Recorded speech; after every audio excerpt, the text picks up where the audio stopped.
Hi there, and welcome to this episode of the Guns Magazine podcast. I'm your host and the editor of Guns Magazine, Brent Wheat.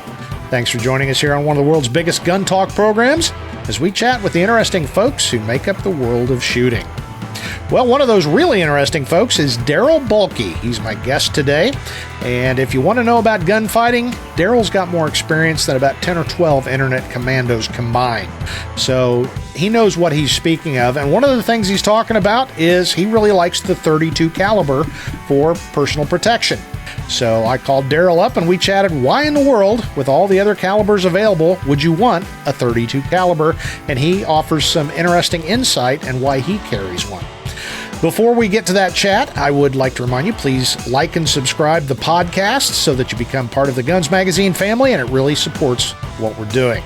Also supporting what we're doing is our great sponsors, Riton Optics and HIVIZ sites. This is where we go to feel alive. This is primal. This is where we go to train. This is tactics. This is where we take it all the way. This is conquer. This is who we are. This is what we do.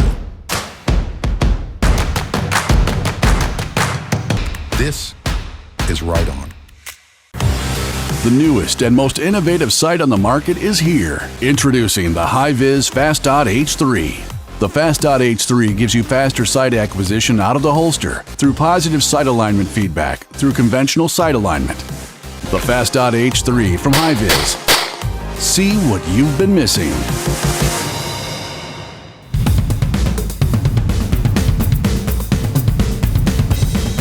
Good afternoon, Darryl. How you doing, Brent? I'm doing great, and you're gracious enough to talk to us. You worked last night, right? Yeah, well, still, yes, almost 60 and still working graveyard. You're doing something wrong, buddy. It's the same as when I was a cop. There's nobody there and there's no supervision. It's kind of how I like to work, So. That makes sense. Yeah. Well, as the older you get, the more you appreciate that stuff. So, yeah. Well, we've been talking a lot about snubbies, and I just bought a snubby the other day as my travel gun. You convinced me of that. But there was one part of that whole conversation we've been having that I still get a lot of, what? And that's the whole idea of you're a big fan of the .32. And let me play the part of YouTube commenters. Well, you're dumb. That's the stupidest thing ever. The old joke, why do you carry 45? Because they don't make a 46? Well, why would you go clear down to a 32? So that's the question we are going to answer today with Darryl Bolke. So, Darryl, I'll make it easy. Why would you carry a 32 in this day and age? It's pretty easy. There was a time in life I wouldn't have been caught dead with one of these things. And then, what happens with age and experience, which is experience comes from lots of failures, is a little bit of wisdom appears. And, I found over the years that the biggest problem with shooting a lot of these small airweight guns and little snubs and the stuff we actually carry is they're hard to shoot recoil-wise. They're not pleasant. And and especially the lighter the guns get and the more powerful the cartridges get, the less easier they are to shoot. When you and I were coming up, we didn't have things like 11-ounce snubs. Right. And I now have, 11.5-ounce, 357 Magnum snubs, which is like the dumbest thing in the entire world. And fast forward to where I am now, millions of taxpayer rounds of 45 ACP and high performance rounds and an addiction to snub big bores as a young man. I have horrific arthritis in my hands and everything hurts to shoot. Yeah. What I also found with the loss of hand strength is I now have hands and can truly appreciate what a lot of female shooters go through. It's a basic physiological fact. They don't grip the same as a full-grown, full-size, triple XL adult male. And so I've grown an appreciation now when everything hurts, when I have very limited grip strength and stuff, as to how much recoil plays into this. And what I found was that 32 snubs are downright pleasant to shoot. The reality is, if we go back in history, another one of my favorites in these things these days is 22 mag. No less than Bill Jordan. 22 mag is sort of the snub, is almost ideal for these little guns. Because again, these guns bang pretty hard, but they don't have a lot of recoil, which is great. And how many people have we turned off to shooting what are very good carry guns because they hurt when you pull the trigger or they're uncomfortable? Now, when I take a snub to the range these days with my hands, particularly a 38, I'll take a box of 20, maybe 25 rounds of ammunition. I load a couple live rounds, if that, spin the cylinders on dead brass, and I just do drills. So I'll get 200, 250 trigger presses to get through those 25 rounds. Yep. Are they good trigger presses? Yeah, because my brain's telling me it's going to be a dry press, but I'm actually gripping the gun for recoil, and I get good practice. Well, with a 32, particularly like 32 long, I can just shoot, in which case I'll pull maybe one round, so I think, it keeps me from developing any kind of poor presses. Practice makes permanent, so I want all those training presses to always be good, not having any kind of recoil mitigation thrown in there. So I found that in the snubs, in particular, 32 is great to shoot, particularly 32 long.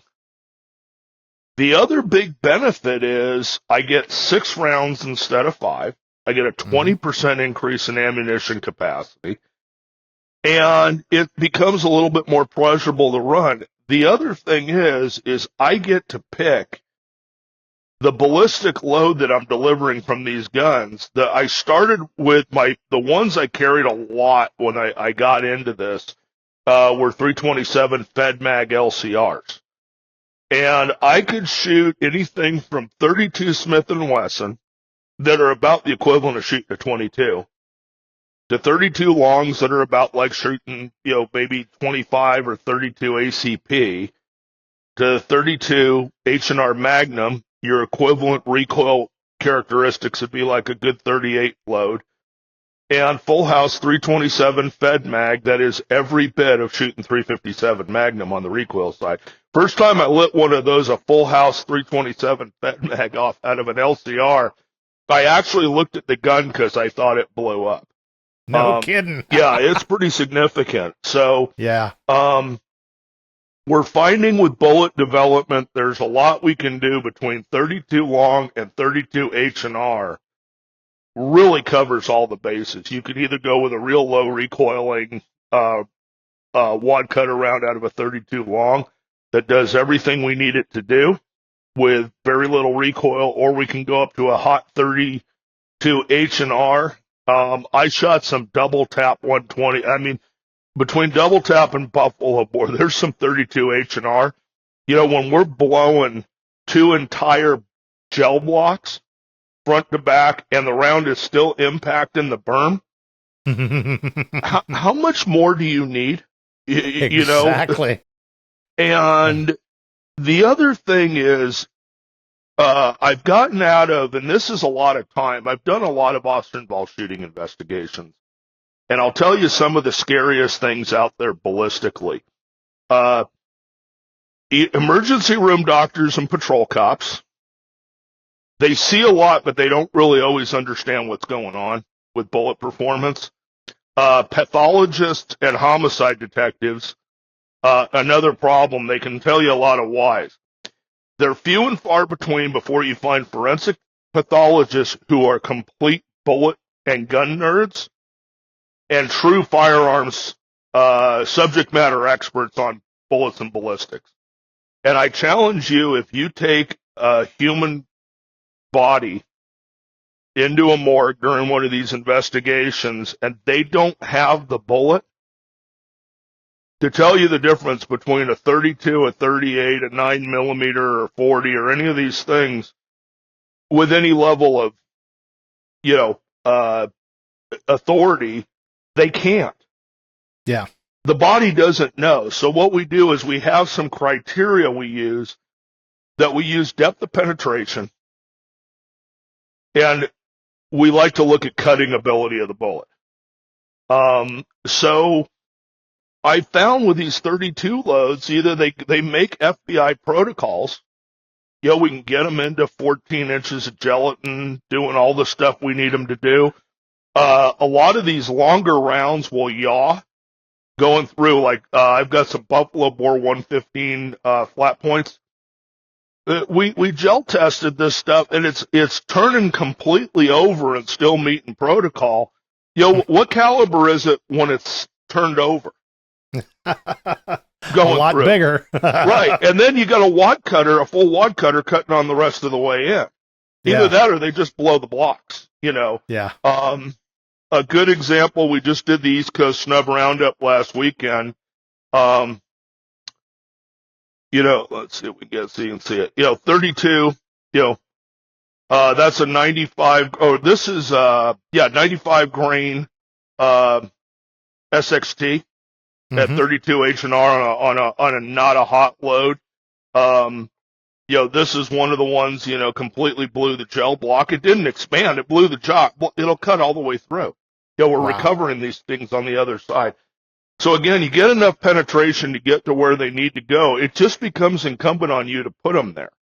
Yeah. And human beings are a lot like deer. You need to heart-lung them, and it works. And if you can't do that, you're going to have to do it again with any caliber. So we can get little guns that are easy to shoot, easy to carry, they're light, and they're pleasant to train with. Do you want to go to the range when your hands are going to hurt when you're done? Exactly. I don't. Yeah. And then particularly the other problem is when you bring people who are not deep in the weeds on this stuff in, go hand a novice shooter, they all want a 13-ounce gun because they're light. Yeah. And then go put anything significant ballistically in it, because they're husband, boyfriend, training firearms expert, because, just the fact that you're the male in the operation, and hand that to a female shooter and tell me that they're going to enjoy the experience of going to the range. Yeah. Where we have had a lot of females now on these 32 snubs, and they absolutely love it. Where that was used to be like handing grandma the pistol grip 12 gauge. At the gun store. All of this stuff does not lend itself to the primary goal of have the gun, carry the gun, and be competent with it. And 32 lets us do that. The other thing everybody forgets is back in the early part of the 20th century, we stacked bodies with 32 across this country. The Glock 48 or 43X or whatever of the era was a Colt 1903. I find those all over Texas that, they got no bluing on them. It was, my grandfather was a preacher and carried it in his pocket. Those were the concealed carry guns of the era. The little 32 break top, Smith revolvers. How many of those are floating around that were great concealed carry guns? And we shot a lot of people with those successfully. As a military cartridge, 32 was good. It penetrate the clothing of the time, the big trench coats and the thick clothing. It had enough oomph to penetrate and to get to where it needed to do, and they were easy to shoot. Exactly. So why not? Yep. Well, so much to unpack there. And I knew once I got Darryl, when I wound him up and told him to go, I knew he would, and all kinds of great information. I'm going to tease out some of this, and let me start with the recoil thing. Speaking as an old guy now. Right, it happens. Yeah. And we were both young, strapping 250 pounds of chiseled muscle many, many years ago, and I would no sooner admit that I was sensitive to recoil than to admit I wore pantyhose. Right. I didn't, but I wouldn't want to admit it. So it's funny. I can, when I look at like YouTube comments, and guys will say, well, I'm carrying a 44 Magnum full house 2-inch barrel. And first of all, I'm thinking, no, you're not. And if you are, I really wonder if you're like the great shooter guy. And I will bet you my next cup of coffee that a lot of these guys are younger guys. They feel like they have to carry the biggest, baddest, worstest, meanest gun in the world that they can access, but they're secretly afraid of it and they don't shoot it very well.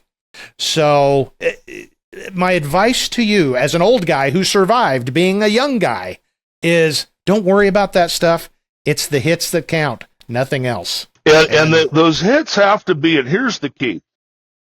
Though you got to hit something about the size of an orange or a large, or, grapefruit or a big orange in the chest or the head, and they're about the same size. Yeah. Weirdly, they correspond to the black on a B8 bull, but bizarrely, which is why we use them. Let's go to 10 yards and shoot B8s with your snub. And let me know if you're good, if you can stack rounds in the black with these guns that you're carrying. Because if you can't, that means you can't heart-lung a human. Yeah. This comes down, if it's ethical shooting of animals, I had this conversation with some hunting guides at one point. I said, would you ever take anybody out in the field guiding on a hunting trip who could not heart-lung the animal that you're attempting to hunt in any kind of ethical way? And they're like, absolutely not. Yet we let people run around with firearms in public who are not capable of doing that to their adversary. And, yep. And then we expect, this caliber thing to do it for you. And I have a saying I coined recently that most failures to stop occur because of lack of penetration and lack of marksmanship skill than have ever failed because of ability to expand in capacity. Yeah. Yet we get hung up on expansion and capacity when those are not where the problem lies to failures. We're poking holes in humans is what we're doing, and it's got to go into a specific area that will incapacitate a human, and all of those things are protected by bone. Mm-hmm. And you need to have the ability to penetrate and to get to those things, and these rounds will do it. What has made, for example, like 22 viable now as a self-defense cartridge is stuff like Punch, Velociter, some of these very high penetration rounds that now 22 gets to where it needs to go. It's actually, and you might remember this from cop days, how many people did you see live through a 10-22 shooting? A lot of them lived, but died, but right. They lived a long time. Oh, there was a pretty good way to deck people, and that because you can actually hit something important with them, and mm-hmm. the rounds were driven at a velocity high enough, and people who had 10-22s tended to have good ammo in them because mm-hmm. they were sort of the Cadillac 22s, Yeah. But if you're shooting bucket 22 or some of these old rounds that are very low penetration, now in 32 there's some stuff out there that is very low velocity, very soft lead. Whatever, I use that for training ammo. I find that on shelves somewhere that it's, $10, $15 a box. I buy it and I shoot it as training ammo. And that's, again, the beauty of these guns is you can shoot a lot of different ammo through them. So I'm getting triggered. It's not what I carry for self-defense, but, in a pinch. So, we have found we're able to get people to shoot these guns well, and the calibers actually work. It's not a big deal. And, it was funny, when we did the UC project, we hear all over the internet, the biggest complaint on the internet, and comments is, I can't believe they didn't do that in 327 Federal Magnum. And I'll say every time, I'm sure that's coming from somebody who has never shot a 327 Fed Mag in an airweight gun. I can guarantee you this is coming from the a peanut gallery because it is beyond unpleasant, and you'd have to add $500 to the price of the gun to make it scandium. Yeah. Because it's such a high pressure round that, it cracks aluminum frames. So, again, now for 327 Fed Mag, this is the new Lipsy's 327 SP101. My God, this is like the kit gun of this is the kit gun of 2024. Yeah. I can shoot anything in it, and this shoots full house Fed Mag real well. For a lower 48 gun, it's basically almost J-frame Colt D-frame size, real narrow and easy to carry. And, with full house 327, or I can throw poo-poo 32 rounds in here, 32 longs in it. And it goes beyond pleasurable. It's downright fun to shoot. Yeah. Well, I've reached that age where if I shoot something and go, ow, why would I do that again unless I have to? And it goes back to the point you said that I'm securing my man card, and I don't have to carry a caliber so I can brag to my friends. So if you, that's why the guys that I look up to, the real deal guys that have been there, done that. A lot of them carry small revolvers. Some of them are carrying 32s, and I don't think anybody would go, a Masad Ayub, he's nothing. He's just carrying that 38, snubby.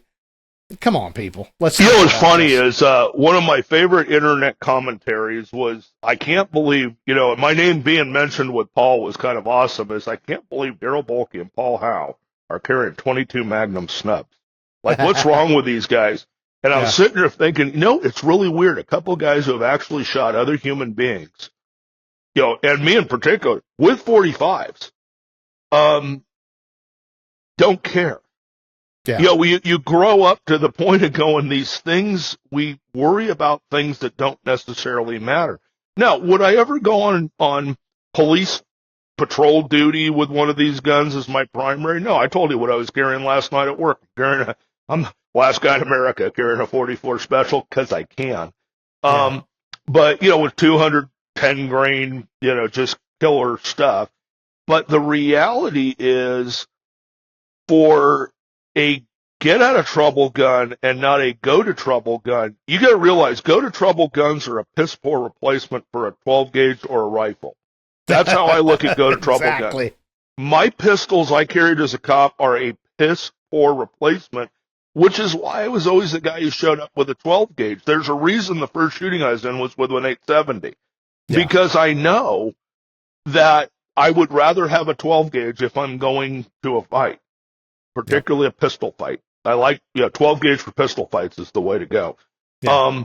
But for carrying every day to exert myself out of trouble that I now have to force to come to me to go get involved, I'd rather have it on me, comfortably carrying it and accessible, than some Gigantosaurus boar, or there was a time, you got to dress around the gun, and if you're not willing to carry a full-size service pistol, that was cop era stuff. As an old retired guy, I want to be left alone, and I want a gun on me that I can access pretty quickly, that I can shoot very efficiently, and it will ballistically do anything I need it to do, and all of these guns do that for me. Exactly. And talk about the ease of carry. A little minor thing last night I hadn't thought about till you just said that. I was working at my desk till about 10:30 last night, and I realized I was getting ready to go to bed, and it's a nice night, but I want to put the cover on my motorcycle because it sets out in the driveway. Right. So it took me 5 minutes tops. But as I was walking out, I'd already kind of downloaded because I was thinking about going to bed, and I thought, hey, I ought to stick a gun in my pocket. Again, I live in a safe neighborhood and all that, but it's after dark. It's 10 o'clock. I shoved that 38 snubby in a pocket holster down in my pocket, and it was easy. It's not like my inside the waistband I had to manipulate and do all that. It just went in my pocket, and I thought, that's one good example of why I have this gun, because it just slips right down in my pocket. So odds are I wasn't going to have a problem, but if I did, instead of being at the mercy of whatever it was, I had more options because I had a gun with me. And that was a perfect example of why these easy to carry guns make so much sense. And you probably don't sell dope. You probably live in a neighborhood where your neighbors don't sell dope. Yep. And your chances of a drive-by with guys with AK-47s is pretty limited, and the big anomaly. Now, a local prowler, an animal, somebody's rabid dog. I just left, a guard-gated 10-foot wall, high-end community in Dallas. I'm walking my dog one day, and there's a coyote running through the park. Oh, wow. There's kids and dogs, and all the young coyote got off the golf course, decided a golf course is a good place to live. Yeah. And I'm like, well, I got a 22 mag in my waistband, and nobody else does, and a 22 mag will work on a coyote if I need to. When that is sort of the reality of what you're likely to face, when you're covering your motorcycle at night, what are you likely to face? Maybe somebody's out there trying to steal your motorcycle. And that 38 snub is perfectly acceptable for a, altercation in that sort of scheme of things. Yep. And, it's starting to have realistic things. I get up in the morning, and that goes in my waistband. And I go to bed at night, it comes out. It's a 22 Ruger LCR. And if it's not this, it's a 351C or this one. Notice they got the hook grips on them. I don't even need a holster. Yeah. I am armed from the time I get up till the time I go to bed. And when I go to bed, it's sitting right next to the bed along with a bunch of other stuff. But the reality is, am I better off armed all the time for real? Not just saying I do, without ever having to put... Now, for all the ones who I have this special snowflake holster and I carry a USPSA open gun with a red dot and 21 round mags and my yoga pants and all that. Okay, great. Yeah. Did you have that? Have you had that on last night when you had to run out and cover your motorcycle? Or gosh, I forgot. Absolutely not. I forgot to take the trash out, or whatever we end up doing. Or gee, I heard something outside, and you walk out. And you got to strap all this stuff on. The last thing I want to do is wear a belt around the house. Yeah, exactly. And for all the young guys who are okay with that, you're going to get old someday too, and you won't want to wear a belt either or have shoes with laces. Yeah. These are some of the realities that are going to hit you. Yeah. And again, are you better off armed? And then if you are armed, are you better off with a gun you shoot really, really well? Or are you better off with a gun that gun writer or the ammo company says, the ballistic, nuclear device 3,000 rounds? Yeah. Is anybody going to know that the ammo you're carrying expands point zippity nothing more than this is minutia we use to sell people on whatever it is. I challenge you in an autopsy or shooting to tell me which. Oh, was that a Federal or a Winchester or whatever brand hollow point with whatever expanding pedals? Yeah. You know, I just came up with something, Darryl, and I actually think this is kind of profound. It kind of capsulizes some of this same thing, we're talking about that I've said before. Are you carrying for you or for other people? And by other people, I mean to show off.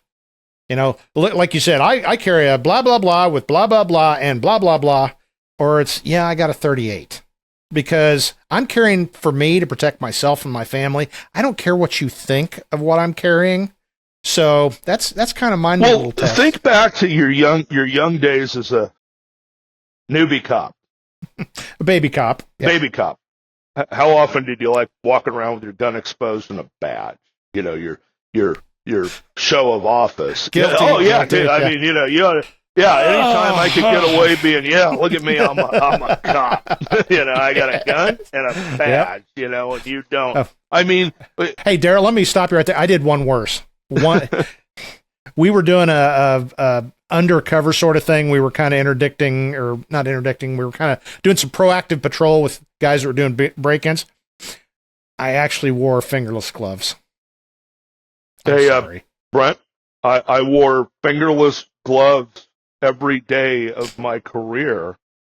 The padded UFC glove. You remember the better entry assault gloves, the Repel? Yeah, they're half-fingered and padded. Yeah. Yep. Every day, my entire career was short-sleeve shirt, but I was also the only guy who never broke my hands. Okay. And it was funny. I had a kid who was like the little miniature version of me, shaved his head, wore the gloves, half shirt. Second I retired, they called him in the office and go, "Bolke's gone. You can't wear the gloves anymore." But it was really to protect my hands.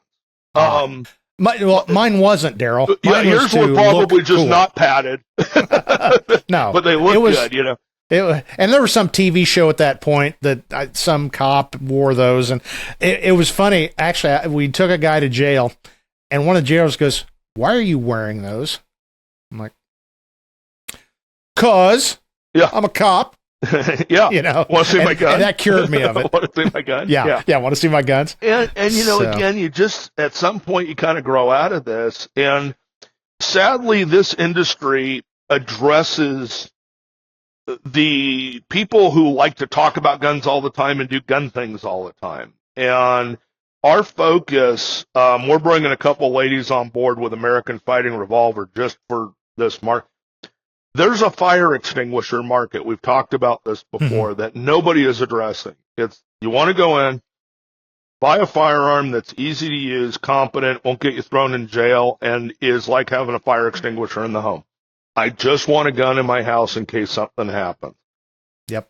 What are we marketing to those people of incredibly simple, easy to shoot without a whole lot of instruction, and that you could actually go practice a little with on your own, and isn't painful to do? Yep. And this is sort of our drive these days of what we're doing training-wise, is getting people on board with have a gun, be able to efficiently shoot it, and not hurt yourself or anybody else from making human error mistakes in the handling. And, these little revolvers are great for that, and having a little 6-shot 32 that you can literally cater the load to. Having a gun that I can take a brand new shooter out and do some training with that will not cause instant recoil-induced flinch, which is a little different than pre-ignition recoil compensation that all of us good shooters struggle with. We know what's going to go off, and you tighten up at the end to get ready for recoil to get that out. But by the same token, I can take that same gun, load it up if I'm going. I just got back from I was being up in Wyoming and in places that have bears and animals and things that you could select a load if you were in a place where you're trying to protect yourself from four-legged critters as well. The 32s will do all of that in very small packages. Yep. The beauty of this SP101 and 327 is it's a J-frame with gun. Yeah. So inside the pants, I don't know if you ever remember it, back in the day, the Hackathorn special from Ken. Oh, yeah. The 3-inch J-frame was like, inside the pants holster, real narrow, all that. Back when you were young and you were smuggling, if you could get your hands on a Soldier of Fortune magazine was a big thing. This is like a modern version of that is super easy to carry inside the waistband in a chest rig or whatever. And it's easy. And I've got a trail gun that you can take hunting, fishing, camping, doing whatever, mountain biking, or you put in an appendix holster and you carry it as a defensive gun. It's, it's a little heavy. Yeah, sure. Or, supplement it with one of these, little airweight guys that, So, we really like that the guns don't hurt to shoot them. And as long as they're making those penetration, requirements that it will go deep enough. And there's enough companies now, especially the best thing about 30 Super Carry, and here I'm going to burn you down. I'll give you some internet fodder to get everybody excited. The beauty of 30 Super Carry is we're going to get great 32 revolver ammunition out of it.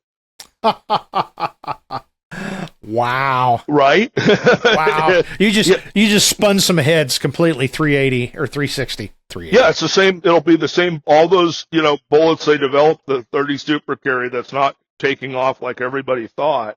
Yeah. Will be making fantastic .32 caliber revolver rounds. That's funny. Yeah, and this stuff works. It's just a matter of making it work.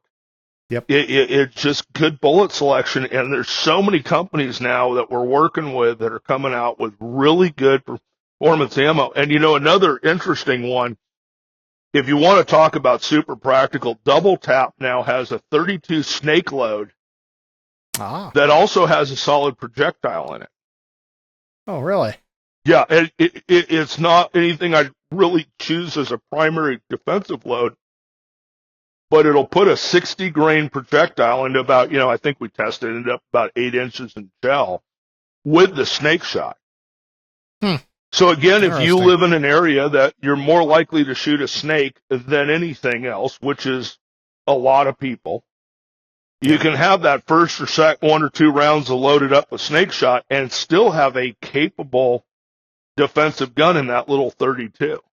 Yeah. And, that stuff's great. That's great practical development for normal people who are not, some IT person who's envisioning themselves with their plate carrier, saving them all from the 5th Dismounted ISIS Special Forces attack, Darryl, we're getting awfully jaded. Could it happen? Sure. You're going to find the anomalies and the outliers, but the reality is most people end up shooting a snake.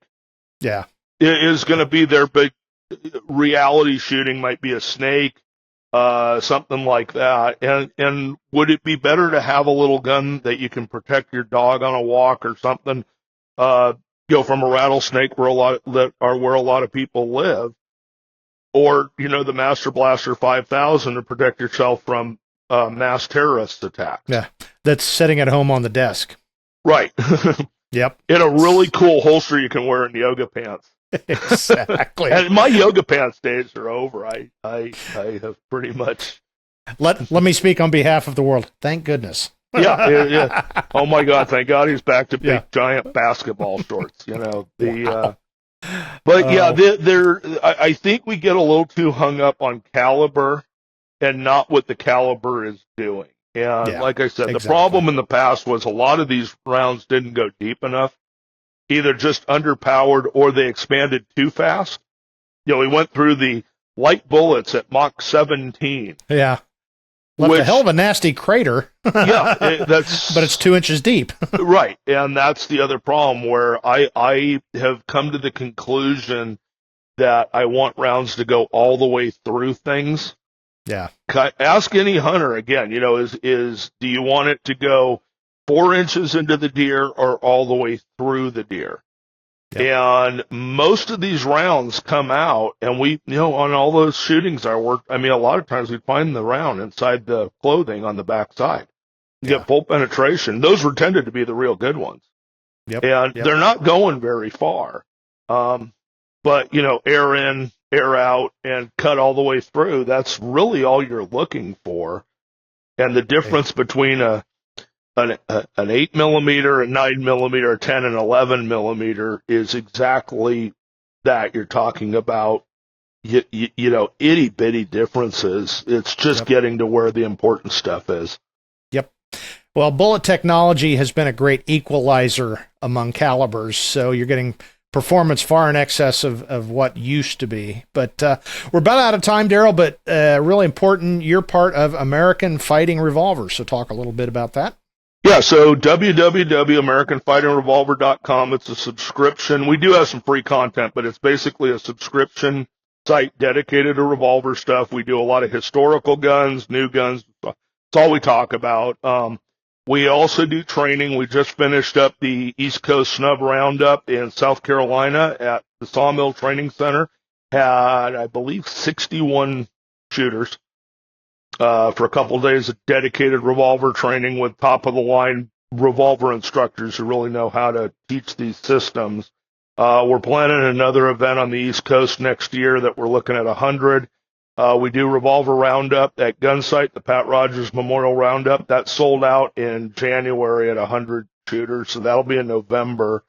And, reach out if you want private instruction or any of these ranges that want people who can come in and teach these systems. We do that. We've been doing manufacturers consulting. It's kind of really trying to drive that locomotive of a bit of a revolver revolution. Wheel guns are being cool again. We never, for some of us, they never left. But and just kind of dedicate people who know how to teach this stuff. Yep. Well, Darryl, you are in the right place because of all the mainstream legacy magazines. We own revolvers here, and our audience has made it absolutely crystal clear that we still carry revolvers, we still believe in revolvers, and we still shoot revolvers just for fun. So I appreciate you joining me here on the Guns Magazine podcast, and I want to hear what the audience thinks. If you're watching on YouTube, leave us a comment. Let us know. If you're listening on an audio device, you can reach me at editor@gunsmagazine.com and tell me what you think of this 32 stuff and whether it's the real deal. I choose to believe it is. Darryl made a good point. So, Darryl Bolke, I really appreciate you joining us here again for about the third time on the Guns Magazine podcast. I'm sure we'll find another controversial subject to talk about in the near future. Absolutely. I always enjoy chatting with Darryl. He's got a lot of opinions, but it's backed up by data and experience. So hopefully you picked up a few ideas why maybe the 32 is a good idea for personal protection. Well, before we go, some housekeeping stuff. First of all, don't forget to like and subscribe the Guns Magazine podcast. That makes you part of the Guns Magazine family, and it really supports what we're doing. I'd also like you to check out our sister publications, American Handgunner Magazine at AmericanHandgunner.com and AmericanCop.com. There's also our great sponsors, Riton Optics and HIVIZ sites. The three Tactix PRD and MPRD provide you a constant, reliable aim point that keeps you on target. Learn more at ritonoptics.com. Riton. See the difference. Well, that's it for this episode of the Guns Magazine podcast. On behalf of all my coworkers here at FMG Publications, I'm Guns Magazine editor Brent Wheat, reminding you yet again, now get out there and get shooting.